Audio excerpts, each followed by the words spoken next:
ప్రభు నామానికే మహిమ కలుగునుగాక. కూడొచ్చిన మీ అందరికీ కర్మలాత్మీయ సహవాస సంఘ విశ్వాసులందరికీ మన ప్రభువును ఆయన ప్రియ కుమారుడునైన యేసుక్రీస్తు వారి శ్రేష్టమైన నామములో శుభములు మరియు అందరికీ వందనాలు. విలాప వాక్యములు 5వ అధ్యాయాన్ని మనం ధ్యానం చేసుకుంటున్నాం. విలాప వాక్యములు 5వ అధ్యాయం. ఇందులో ముఖ్యమైన అంశం ఏంటంటే ఇర్మియా విజ్ఞాపన.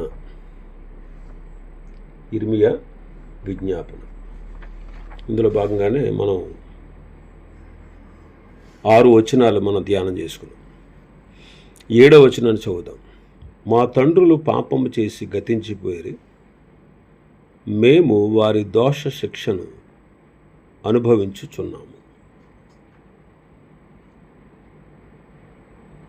బైబిల్లో అత్యంత లోతైన చర్చనీయాంశాల్లో ఒకటైనటువంటి వచనం అన్నమాట. వంశపారంపర్యంగా వచ్చే పాపపు పరిణామాలను, బాధ్యతలను ఇది వివరిస్తుంది. మా పితరులు పాపం చేశారు, ఇప్పుడు లేరు. వారి దోష శిక్ష మేము అనుభవించుచున్నాము. అంటే ఇక్కడ పితరులు అంటే ఇశ్రాయేలీల పూర్వీకులు.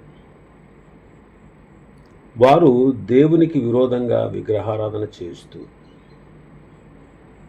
ప్రవక్తల యొక్క హెచ్చరికలు పెడచెవిని పెట్టారు. ఆ తరం వారు చనిపోయారు, ఇప్పుడు లేరు. కానీ వారు నాటిన పాపపు విత్తనాలు ఇప్పుడు చేదు ఫలాలను ఇస్తున్నాయి. ఈ వాక్యం మనం వింటున్నప్పుడు ఎవరో పాపం చేస్తే మాకు శిక్ష ఏంటి అని అనిపించవచ్చు. అంటే దీని అర్థం దేవుడు అన్యాయస్తుడు అని కాదు. పూర్వీకులు చేసిన తిరుగుబాటు వల్ల దేశం బలహీనపడిపోయింది. చివరికి బబులోను చేతిలో నాశనమైంది. ఆ నాశనం వల్ల కలిగేటువంటి కష్టాలను అంటే బానిసత్వం, ఆకలి, ఇవన్నీ కూడా ప్రస్తుత తరం అనుభవిస్తూ ఉంది. పాపం అనేది కేవలం వ్యక్తిగతమైనదే కాదు, అది ఒక సమాజం మీద, ఒక వంశం మీద ప్రభావం చూపుతుంది. పూర్వీకులు దేవుని నిబంధనను మేరడం వల్ల ఆ నిబంధనలో ఉన్న శాపాలు వారి సంతానం మీదకి వచ్చాయి. అందుకే వారు తమ పితరుల పాపాలు ఒప్పుకుంటూ ఆ శిక్షా భారంతో నలిగిపోతూ ఉన్నారు. పాపం చేసిన వాళ్ళు వెళ్ళిపోయారు, కానీ మేము ఇక్కడ నరకం చూస్తున్నాం అనే ఆవేదన ఈ వచనంలో కనిపిస్తుంది. తమ దయనీయ స్థితిని వారు దేవుని సన్నిధిలో వివరిస్తున్నారు. మేము ఈ స్థితిలో ఉన్నాము కాబట్టి ఓ దేవా నీవే మమ్మల్ని విడిపించాలి అని వేడుకుంటున్నారు. యెహెజ్కేలు గ్రంథం 18వ అధ్యాయం 20వ వచనం. పాపము చేయువాడే మరణమునందును, తండ్రి యొక్క దోష శిక్షను కుమారుడు మోయటలేదని, కుమారుని దోష శిక్షను తండ్రి మోయడు. నీతిపరుని నీతి ఆ నీతిపరునికే చెందును, దుష్టుని దుష్టత్వము ఆ దుష్టునికే చెందును. పాపము చేసేవాడే మరణిస్తాడు, కుమారుడు తండ్రి దోష శిక్షను భరించడం అని చెప్తుంది. ఇది వ్యక్తిగత రక్షణ గురించి చెప్తున్నటువంటి మాట. కానీ విలాప వాక్యంలో రాయబడిన ఈ వచనం వారి యొక్క జాతి పతనం, వారి సామాజిక పరిణామాల గురించి మాట్లాడతాం. మన పూర్వీకుల తప్పుల వల్ల సమాజం దెబ్బతింటే ఆ ప్రభావం మన మీద పడుతుంది. అయితే ఆ ప్రభావాన్ని తప్పించగలిగే శక్తి కేవలం దేవుని కృపకు మాత్రమే ఉంది. అందుకే ఇర్మియా ఈ ప్రార్థనలో దేవుని సహాయాన్ని కోరుతున్నాడు. మా తండ్రులు పాపము చేసి గతించిపోయారు, మేము వారి దోష శిక్ష అనుభవిస్తున్నాం.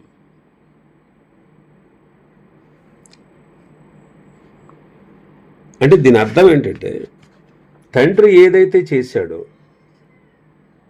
కుమారుడు కూడా అదే బాటలో నడిచేటువంటి అవకాశం ఉంది. కాబట్టి మనం మాదిరికరమైన వ్యక్తులుగా ఉండాలి. ఇంకా 8వ వచనం చదివితే, 5వ అధ్యాయం మన భాగంలో 8వ వచనం, దాసులు మాకు ప్రభువులైరి, వారి వశము నుండి మమ్మను విడిపింపగలవాడెవ్వడనూ లేడు.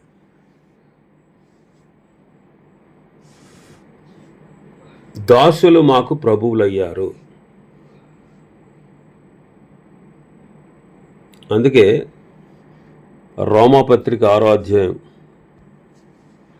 6వ వచనం చదివితే, మనమికను పాపమునకు దాసులము కాకుండుటకు పాప శరీరము నిరర్ధకమగునట్లు మన ప్రాచీన స్వభావము ఆయనతో కూడా సిలువ వేయబడినని ఎరుగుదుము. 12వ వచనం నుంచి, కాబట్టి శరీర దురాశలకు లోబడినట్లుగా చావునకు లోనైన మీ శరీరమందు పాపమును ఏలనీయకుడి, మరియు మీ అవయవములను దుర్నీతి సాధనములుగా పాపమునకు అప్పగింపకుడి. అయితే మృతులలో నుండి సజీవులమనుకొని మిమ్మును మీరే దేవునికి అప్పగించుకునుడి, మీ అవయవములను నీతి సాధనములుగా దేవునికి అప్పగించుడి. మీరు కృపకే గాని ధర్మశాస్త్రమునకు లోనైన వారు కారు గనుక పాపము మీ మీద ప్రభుత్వము చెయ్యదు అంటారు. ఇశ్రాయేలును అనుభవిస్తున్నటువంటి అత్యంత హీనమైన అవమానాన్ని, వారి పతనాన్ని వచనం వర్ణిస్తాం. దాసులు మా మీద ప్రభుత్వం చేయుచున్నారు. ఇప్పుడు ప్రభు మనల్ని విడిపించాడు. మరలా మనం పాపం అనే కాడి క్రింద చిక్కుకోకూడదు. ఒకప్పుడు మనం పాపములకు దాసులమే, కానీ దేవునికి మనల్ని మనం అప్పగించుకోవాలి. పాపానికి మన మీద ప్రభుత్వం లేదు ఇంకా, ఎందుకంటే ప్రభు మనల్ని విడిపించారు. పాపానికి మన మీద అధికారం లేదు. మనల్ని మనంతట మనం అప్పగించుకుంటే తప్ప పాపం మన మీద ఏలుబడి చెయ్యదు. మనల్ని పాపం నుంచి విడిపించిన వాడు ప్రభువైన యేసుక్రీస్తు. మనల్ని ప్రేమించుచు తన రక్తం వలన మనల్ని విడిపించువాడైన క్రీస్తు అంటాడు ప్రకటన గ్రంథం 1వ అధ్యాయం 6వ వచనంలో. కాబట్టి మనం పాపము నుంచి విడిపించబడ్డాం. మరి ఇక్కడ దాసులు మాకు ప్రభువులైరి అంటున్నాడు. ఒకప్పుడు దాసులు, ఇప్పుడు ప్రభువులుగా వారి మీద పరిపాలన చేస్తున్నారు. అందుకే 1వ అధ్యాయం 1వ వచనంలో చదువుతాం, అన్యజనులలో ఘనతకెక్కినది, సంస్థానములలో రాజకుమార్తె అయినది, ఎట్లు పన్ను చెల్లించినదైపోయెను అని కన్నీటితో ఇర్మియా మాట్లాడతాడు. ఒకప్పుడు ఇశ్రాయేలు దేశం ఎలాంటిదంటే, సొలొమోను కాలంలో యూఫ్రటీసు నది మొదలుకొని ఐగుప్తు సరిహద్దు వరకు ఆ మధ్యలో ఉన్నటువంటి రాజ్యాలన్నిటి మీద, ఫిలిస్తీయుల దేశం అంతటి మీద సొలొమోను ప్రభుత్వం చేశాడు. జనాలు పన్ను చెల్లిస్తూ సొలొమోను బ్రతికిన దినములన్నిట అతనికి సేవ చేస్తూ వచ్చారు. అన్య రాజులు ఇశ్రాయేలు రాజుకు పన్ను చెల్లిస్తూ వచ్చారు. అయితే యెహోయాకీము దినాలు వచ్చేటప్పటికి ఫరో యెహోయాకీముకు పన్ను నిర్ణయించాడు. ఫరోకు యెహోయాకీము పన్ను చెల్లించాల్సి వచ్చింది. ఎంత విచారం ఒకసారి చూడండి. ఒకప్పుడు అన్య రాజుల చేత పన్ను కట్టించుకున్న వీరు యోధా రాజులు ఇప్పుడు అన్య రాజులకు పన్ను చెల్లిస్తూ ఉన్నారు. అందుకే దాసులు మాకు ప్రభువులయ్యారు అంటారు. దాసులు మాకు ప్రభువులయ్యారు. వారు వశము నుండి మమ్మను విడిపింపగలవాడెవడు? ఎవ్వరూ లేరు అంటారు. కాబట్టి మనం క్రీస్తునందు రక్షించబడిన మనం పాపమునకు దాసులం కాకూడదు. పాపం మన మీద ప్రభుత్వం చేసేటువంటి అధికారం దానికి లేదు. గతంలో పాపానికి దాసులం మనల్ని పాప దాస్యం నుంచి విడిపించిన వారు ప్రభు అయిన యేసుక్రీస్తు. అందుకే పౌలు గారు అంటారు, అయ్యో నేను ఎంత దౌర్భాగ్యుడును, ఇట్టి మరణమునకు లోనకు శరీరం నుండి నన్ను ఎవరు విడిపిస్తారని వాపోయిన పౌలు గారు ఏమంటాడంటే, నన్ను విడిపించేవాడు ప్రభు అయిన యేసుక్రీస్తే అంటాడు. మరి మనల్ని విడిపించడం కోసం ఆయన ఏం చేశాడు? పాప పరిహారం నిమిత్తము ప్రభు అయిన యేసుక్రీస్తు వారు పాప శరీర ఆకారంతో వచ్చి మన కొరకు ఆయన శిక్ష పొందారు. రోమపత్రిక 4వ అధ్యాయం 25వ వచనాన్ని చదివితే, ఆయన మన అపరాధముల నిమిత్తమై అప్పగింపబడి మనము నీతిమంతులుగా తీర్చబడుటకే తిరిగి లేచెను. కాబట్టి రోమ 8:1 ప్రకారం ఇప్పుడు క్రీస్తు యేసునందున్న వారికి ఏ శిక్షా విధియు లేదు. కాబట్టి మనం పాపమునకు దాసులు కాకూడదు, డబ్బుకు దాసులం కాకూడదు, మనుషులకు దాసులం కాకూడదు, మనం మన కడుపుకు దాసులం కాకూడదు. దేవునికి మనల్ని మనం అప్పగించుకోవాలి. ఇంకా 9వ వచనంలో మనం చూస్తే, ఎడారి జనుల ఖడ్గ భయం వలన ప్రాణమునకు తెగించి మా ధాన్యము తెచ్చుకొనుచున్నాము. ఎడారి జనుల ఖడ్గ భయం వలన ప్రాణమునకు తెగించి మా ధాన్యము తెచ్చుకుంటున్నాం. ఇశ్రాయేలుల జనాంగం అంతా కూడా ఆహారాన్ని తెచ్చుకోవడానికి ప్రాణం పెడుతున్నారు. అంటే ప్రాణమునకు తెగించి ఆహారము తెచ్చుకొనుచున్నారు. ప్రాణమునకు తెగించి అంటే ఆహారం కోసం పోరాటం అన్నమాట. ఎందుకంటే యెరూషలేము నాశనమైన తర్వాత దేశంలో భయంకరమైన కరువు ఏర్పడింది. పట్టణంలో తినడానికి ఏమీ లేదు. ప్రజల ఆహారాన్ని వెతుక్కుంటూ అరణ్య ప్రాంతాలకు లేదా పొలాలకు వెళ్ళవలసి వచ్చింది. ఒక్క ముద్ద ఆహారం సంపాదించుకోవడం అనేది వారికి ఇప్పుడు జీవన మరణ సమస్యగా మారింది. ప్రాణాలను అరచేతులు పెట్టుకొని, అంటే ఏ క్షణంలోనైనా చచ్చిపోవచ్చు అనే భయంతో అత్యంత ప్రమాదకరమైనటువంటి స్థితిలో వాళ్ళు ఉన్నారనేటువంటి విషయం మనకి ఇక్కడ అర్థమవుతుంది. వారి కడుపు నింపుకోవడానికి వారు తమ ప్రాణాలు పెడుతున్నారు. అరణ్యంలో ఖడ్గ భయం అంటున్నాడు. ఖడ్గ భయం అంటే ఇక్కడ 2 రకాలుగా అర్థం మనం చేసుకోవచ్చు. ఒకటి, దోపిడీదారులు. పట్టణం పాడైనటువంటి సమయంలో అరణ్యంలో తిరిగే దొంగలు లేదా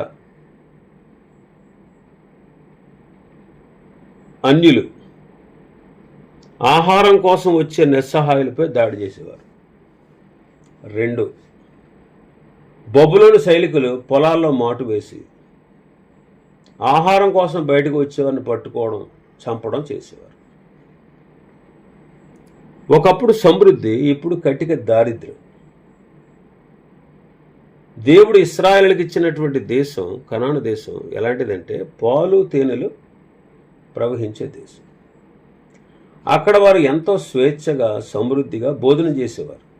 కానీ దేవునికి దూరం అవడం వల్ల ఇప్పుడు ఆ దేశంలో ఒక పూట తిండి కోసం కత్తికి ఎదురొడ్డి వెళ్లాల్సినటువంటి దౌర్భాగ్యం పట్టిందని ప్రవక్త వాపోతున్నాడు. ఇక్కడ మనం ఆధ్యాత్మికంగా అర్థం చేసుకుంటే వారు ప్రాణానికి తెగించి ఆహారం తెచ్చుకుంటున్నారు.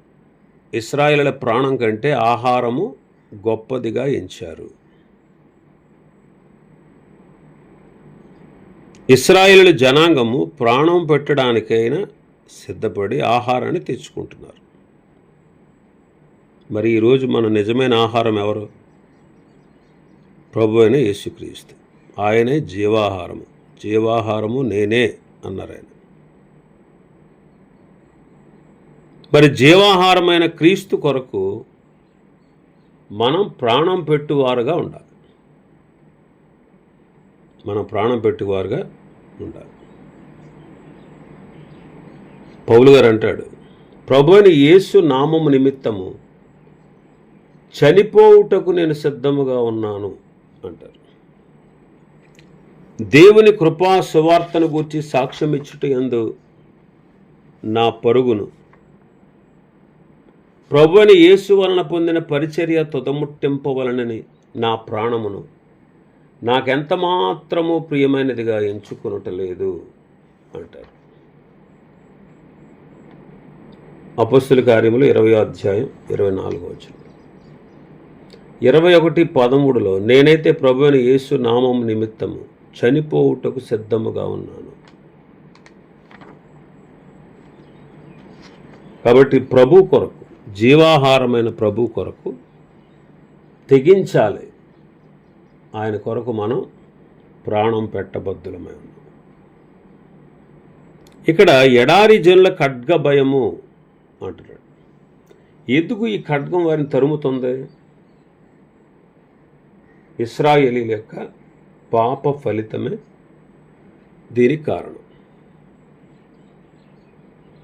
పాప ఫలితంగా పాపిని తరుముతుంది. కీర్తనకారుడు అంటాడు 40వ అధ్యాయం 12వ వచనంలో అంటాడు, నా దోషములు నన్ను తరిమి పట్టుకొనుచున్నవి. యోబు గ్రంథంలో అంటారు యోబు గారు, పాతాళము పాపము చేసిన వారిని పట్టుకొను. అయితే మరణము నుండి ఖడ్గము నుంచి విడిపించగలిగిన వారు ఎవరు? మన ప్రభువైన యేసుక్రీస్తు. ఇక్కడ వీళ్ళ భౌతిక సంబంధమైన ఆహారం కొరకు ప్రాణం పెట్టేటువంటి ఇశ్రాయేలీలను మనం చూస్తున్నాం. పేతురు గారు అంటారు తన పత్రికలో, మీలో ఎవడనూ నరహంతకుడుగా కానీ, దొంగగా కానీ, దుర్మార్గుడుగా కానీ, పరుల జోలికి పోవువాడుగా కానీ బాధ అనుభవింప తగదు. ఒకవేళ తప్పిదానికే మీరు దెబ్బలు తిన్నారనుకో, తప్పు చేశారు, దెబ్బలు తగిలాయి, అప్పుడు మీరు సహించారనుకో, మీకేం ఘనం. ఒకవేళ మేలు చేసి బాధపడ్డారనుకోండి, మేలు చేసి బాధపడినప్పుడు మీరు సహిస్తే అది దేవునికి హితమవుతుంది అంటాడు. పేతురు మొదటి పత్రిక 2:20, 4వ అధ్యాయం 15-16 వచనాలు. ఎవడైనను క్రైస్తవుడైనందుకు బాధ అనుభవించిన ఎడల అతడు సిగ్గుపడక ఆ పేరుని బట్టియే దేవుణ్ణి మహిమపరచాలి అంట. ఆ పేరుని బట్టి దేవుణ్ణి మహిమపరచాలి. ఇంకా మన భాగంలో చూస్తే 10వ వచనం, మహాక్షామము వలన మా చర్మము పొయ్యి వలె నలుపెక్కింది. మహాక్షామము మేలిమి బంగారముతో పోల్చబడిన సియోను ప్రియ కుమారులు, వారు ఎంతో సౌందర్యవంతులు. ప్రపంచ జనాంగాలన్నిటిలో ఎంతటి సుందరమైన వారిని మనం చూడలేం. అలాంటి వారు కుమ్మరి చేసిన మంటి కొండలాగా ఎంచబడుతున్నారు. మహాక్షామం వలన మా చర్మం పొయ్యి వలె నలుపెక్కింది అంటే పొయ్యి వలె నలిపెక్కింది. క్రీస్తునందు మనం ఆత్మీయ సౌందర్యము కలిగిన వారు. మనము క్రీస్తు స్వరూపంలోనికి మార్చబడాలి. అందుకొరకు ప్రభువైన యేసుక్రీస్తు వారు సిలువలో మన పాపం యొక్క శిక్ష భరించి సురూపమైన సొగసైన లేనివారుగా మరణించి మృతులలో నుండి లేచి మనకు ఆయన మహిమార్థమైన జీవితాన్ని ఇచ్చారు. మరి ఆ ప్రభు యొక్క మహిమను మనం అద్దములో ప్రతిఫలింప చేయొచ్చు. మహిమ నుండి అధికమైన మహిమను మనం పొందాలి. విచారం ఏమిటంటే, గలతీ జిల్లాలో ఉన్న సంఘాల వారు క్రీస్తు స్వరూప్యాన్ని పోగొట్టుకున్నారు. అందుకే పౌలు గారు అంటారు, నా పిల్లలారా, క్రీస్తు స్వరూపము యందు ఏర్పడే వరకు మీ విషయమై మరల నాకు ప్రసవ వేదన కలుగుతుంది అంటారు. గలతీ జిల్లాలో ఉన్న క్రైస్తవులు క్రీస్తు కొరకు మహిమార్థంగా ఉండవలసిన వారు మట్టి కుండల్లాగా ఉన్నారు. మరి మన పరిస్థితి ఎలా ఉంది? ఆనాటి ఇశ్రాయేలీలు వారి పతన స్థితిలో మహాక్షామం వలన వారి చర్మము పొయ్యి వలె నలుపెక్కింది. పౌలు గారు అంటాడు గలతీ పత్రిక రాస్తూ, మీరెంత త్వరగా తొలగిపోవట చూడగా నాకు ఆశ్చర్యం అవుతుంది అంటాడు. మొదట ఆత్మానుసారముగా ప్రారంభించిన మీరు శరీరానుసారముగా పూర్ణులవుతారా అంటాడు. మీరు దినములు, మాసములు, ఉత్సవ కాలములు, సంవత్సరం ఆచరిస్తున్నారు అంట. నా పిల్లలారా, క్రీస్తు స్వరూపం మీ అందు ఏర్పడి వరకు మీ విషయమే నాకు ప్రసవ వేదన కలుగుచున్నది అంటారు. ఒకవేళ మనం పాపంలో పతనమైపోయామా? క్రీస్తు యొక్క స్వరూపాన్ని కోల్పోయామా? ఇప్పుడైనా మేల్కొని క్రీస్తు స్వరూపంలోనికి మార్చబడుటకు మనం దేవుని కృపను కోరుకోవాలి. ఆయన మనకు సహాయం చేస్తారు. ఇక్కడ మహాక్షామం వలన వారి చర్మము కొయ్యి వలె నలుపెక్కింది.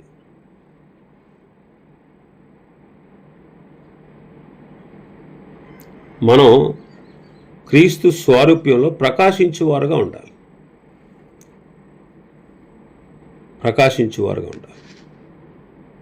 లోకమందు జీవవాక్యాన్ని చేతబట్టుకొని మనం జ్యోతుల వలె కనిపించాలి.